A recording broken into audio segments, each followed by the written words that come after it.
আসমান কেন সাতটি আর কোন আসমানে কি আছে জানলে আপনি সত্যি অবাক হয়ে যাবেন প্রিয় দর্শক। প্রথম আসমানের নাম হল রুকাইয়া। এই আসমানে রয়েছে চন্দ্র, সূর্য, নক্ষত্র, অসংখ্য ফেরেশতা এবং আসমানের বিশাল দরজা। আর এই আসমানেই রয়েছেন হজরত আদম আলাইহিসসালামের সিংহাসন। দ্বিতীয় আসমানের নাম হল ফাইদুম, যাকে অনেকে মাউন নামেও চেনেন। এই আসমানে রয়েছেন বহু ফেরেশতা এবং আল্লাহর প্রিয় নবী হজরত ঈসা আলাইহিসসালাম।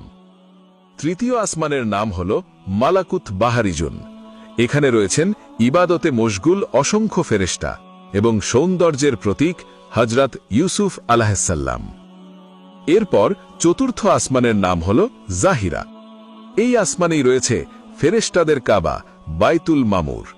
আর এখানেই অবস্থান করছেন হজরত ইদ্রিস আলাইহিসসালামের সিংহাসন।